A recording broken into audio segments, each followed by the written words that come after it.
Hi, welcome back to Business Talk, brought to you by the Sharonville Chamber of Commerce. Once again, my name is Dave Sperry, former local business owner, now regional developer with Speed Pro Imaging. We have a couple of guests. One that's been here many times, Pandy Pridemore. Welcome back. Thank you, And Dave. Pandy is a consultant with the Human Resources Group USA. But she has brought her lawyer with you here, so we have to watch our P's and Q's today. So Karl Ulrich, and Karl is with Sebaly, Shillito, and Dyer.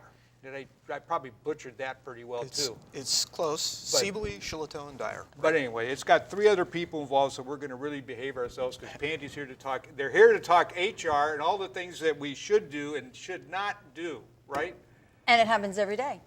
Yes. You Yes. can't run from this stuff, Dave. No. It's there. We have to face it head on, and we've got to know what we're doing. You know. So we're going to talk today about hiring practices.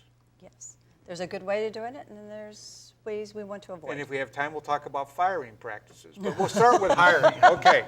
You know, the old saying, what? Hire slowly, fire quickly. But anyways, so what size should a company be to be concerned about setting up a hiring process?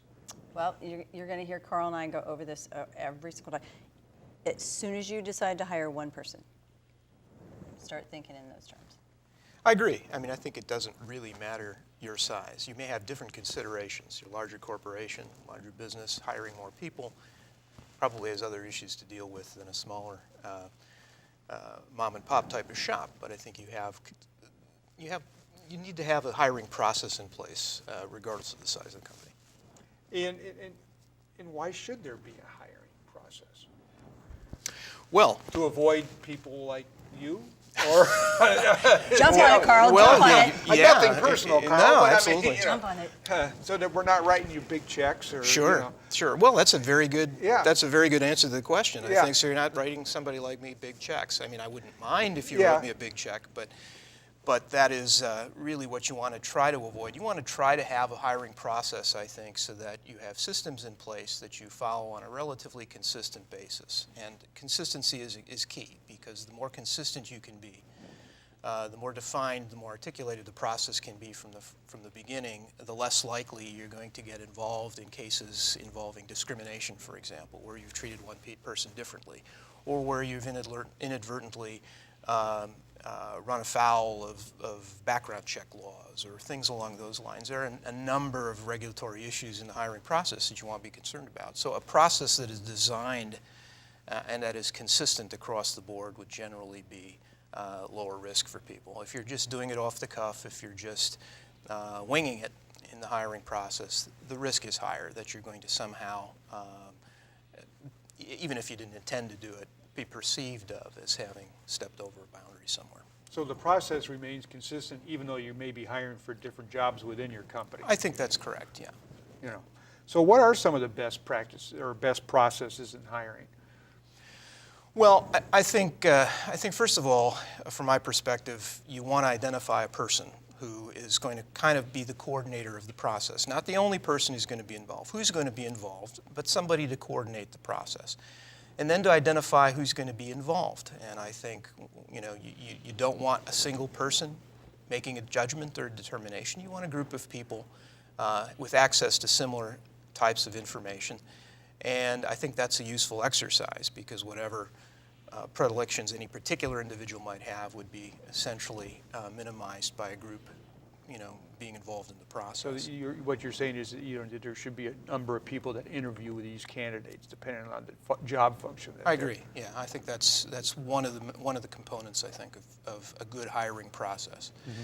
And again, the more it's not just about legal risk avoidance, but I think it's also about getting a wider range of viewpoints about a particular candidate. I think you want somebody particularly who's going to be in the supervisory chain of command. If you're hiring for a position, for example, in a workshop, you want the supervisor involved in the hiring process. They have the technical skills and understanding of the job functions. I think you want somebody from HR involved, because the HR person is kind of the coordinator, the person who looks to make sure that all the administrative issues are addressed. And then I think you want someone from executive management to be involved in the hiring process to some degree, so that again, the hiring goals and objectives can be kept consistent with the broader strategy of the company, and that to me is an executive function. So all of those elements, I think, need to be part of the hiring process in some form. Of course, in the world of small business, that may all be one person. Okay. Maybe Absolutely. You know. one person in some cases, yeah. You know. I'm going to add one thing to yours. I think in my experiences, one of the things that is missing with the hiring process is when you get more than one person involved in the process, they don't speak the same language. And this person starts talking and making these promises, this person over here is talking and working this direction and saying these promises, and that's when a lot of confusion can cause pure chaos. So When somebody starts and then they thought they were being hired to do one thing and it turns out to be another. exactly, or even when they overstep their bound and start talking about benefits that don't exist or aren't, or different than what other individuals have gotten.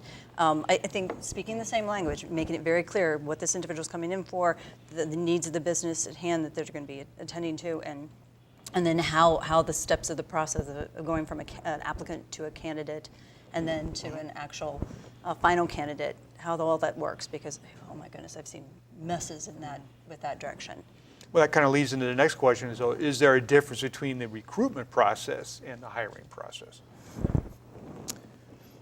I think probably not. I think it's all essentially one process. I mean, I think you recruit, your recruiting is finding the candidates. The hiring process is really the selecting, the weeding out, and the onboarding, and so it's probably an extension to components essentially of the same process at the end of the day. So who all should be involved in the hiring process? We kind of touched on that a little bit, but. Yeah, I really feel strongly that someone in the direct supervision, somebody who is anticipating working with the individual on an ongoing basis, needs to be absolutely involved at a minimum. That person is the person who knows what the skills are that are necessary, knows the position. You know, if it's a manufacturing position, that person's going to know how the machine operates, what types of skills are critical for the functioning of that role. That to me is, and that person also has a sense, I think, of the team, of the culture of the team, how well the team works together, and what type of personality fits well into that group. And so that first line or second line supervisor's got to be part of the process one way or the other. In the interview stage, maybe even at the stage where they're going through, applications and identifying those people to bring in to the interview. But that's a critical component. So what are the consequences? Here comes the $1 million question. What are the consequences of not having a hiring process? Well, again, I mean, again, from my perspective as a lawyer, where our clients get into trouble is where they have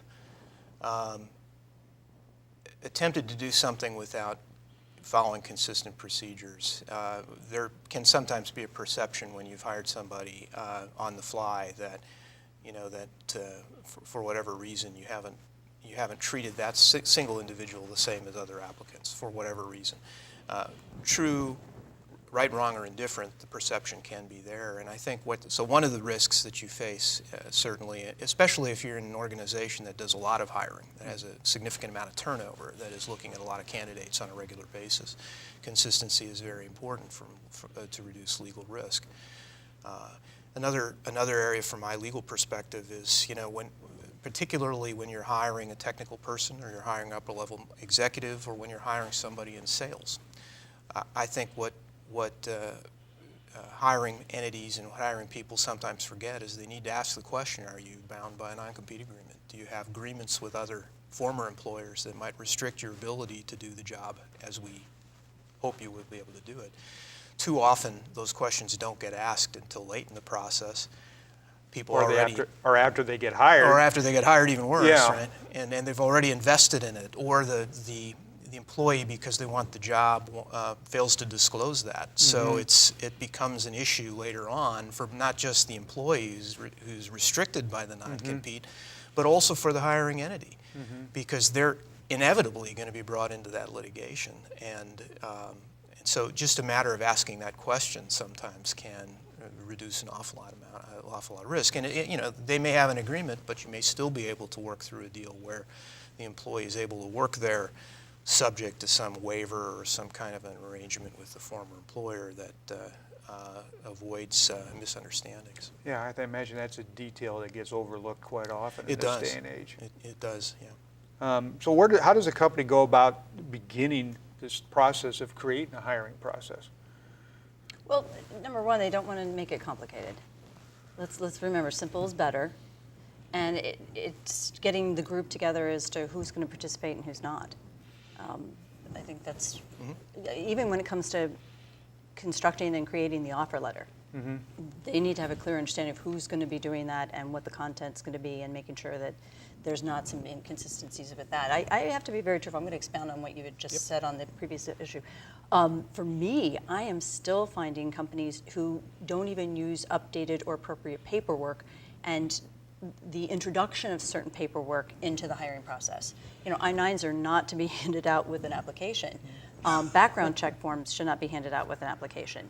And I'm still finding these documents out, and documents that are antiquated, you know, they aren't the current forms, which means that kind of language, inappropriately handled, could cause all sorts of legal ramifications. And drug tests. You know, if we're not drug testing everybody at the same time, and where do we put that in the hiring process? So I think sitting down and deciding what you're going to do in the hiring process, and then who's going to be participating, and then making sure you're completely updated and using the appropriate information and materials is extremely important. And I think it's safe to say that this has changed dramatically in the last few years and will continue to change. It's a moving target at best. At the speed of light, Dave, anyone who thinks it's not, and we've said this before, everybody needs to get comfortable with change. Get comfortable with being uncomfortable when it comes to HR, because it's not going to slow down. And I think you've already answered this question, but we'll go back to it. Are there legal implications to not having or implementing a hiring process? And I think we've, you know, yeah, you get to see him. Sure. Yeah. Sure. Yep. Because you say you messed up and now you need to call him, right? Yeah. I would expand a little bit on what Pandy said. I think one of the difficult choices hiring parties often have is, you know, and these are legal risks to some degree, is, you know, are we going to do a background check? Yeah. Are we going to require a post-offer pre-employment drug test? You know, are we going to require some kind of skills testing prior to extending a final offer? Those are all sort of threshold questions to some degree that have to be answered very early on. And whatever you decide to do with respect to that will affect certainly your legal risk. You know, a lot of employers are reluctant to do, for example, drug testing in the hiring process because they may be, or at any point in time, frankly, because they may be worried that you know, they won't have any applicants left. And that may or may not be true in some environments, but the reality is that is a concern. You know, and there are specific legal issues relating to when and how you do pre-employment medical exams, for example. Is someone qualified and capable, medically speaking, physically speaking, to do a physically demanding position? And when and how you do that, there's a right way and there's definitely a wrong way to do that. And that can certainly, that really does need to be identified early on. Are you going to do it? And if so, what are the best ways to accomplish it, and at what stage in the process is that going to best be done? All of those things, I think, have to be worked out, particularly if you do a lot of hiring. If you're doing, you have an operation with a lot of turnover where you're doing a lot of interviewing, a lot of hiring on a fairly regular basis, those procedures really do need to be well done. There are some companies that hire constantly. Right. And so I think it's safe to say that no matter what you do with some of those elements that you were talking about, you have to be consistent across everybody. Oh, geez. You know, you can't do it for one job and not for another, or for one applicant and not another. So that's where you can really get yourself into trouble. Well, and quite frankly, we probably should do a whole show on just background checks. That's true. I just keep wanting to say more things about the background check. Those are areas where you just absolutely have to toe the line. So we might think about that for one of our next shows. Stay tuned, Right. There we you know, go. coming attractions, Yes. background checks. Hey, are we going to be allowed to ask individuals how much money they're currently making? I mean, Yeah. that's up for debate right now, and that's definitely an interesting part of the hiring process, because I have frontline supervisors who want to know, and yet it's really, they don't have a need to know. Yeah. So where are we going to go with all that? And we've got the internet now. We've got social media now. 20 years ago, the problem was getting enough information on an applicant to really be able to identify skills and capabilities. Now the problem isn't getting the information. The problem is figuring out what information is relevant to the particular job you're doing. Yes. There's so much information out there, and the social media revolution is changed. I think how you can speak to this too, because I know you do a lot of recruiting and hiring, but it's changed certainly how we as lawyers look at the hiring process. And when we hire people in our office, we even have to pay attention to some extent to social media, but there's a line to be drawn there too. So again, now it's about what do you do with all this information? How do you figure out what's important and what isn't, and where do you draw the line? We never had to worry about that. Well, we appreciate you coming in and sharing this with us. Now, if someone wants it, you've satisfactorily got somebody's attention. How do they get? Have you scared them enough? If they're in a sweat. Yeah, if they're starting to, how do they get more information about you or get in touch with you? Well, if they're slightly shaking, they can call me. If they're severely shaking, they call him. Okay. Let's do that. Okay. All right. Well, Pandy, Karl, we appreciate you coming in. Maybe we have coming attractions, background checks, do's or don'ts.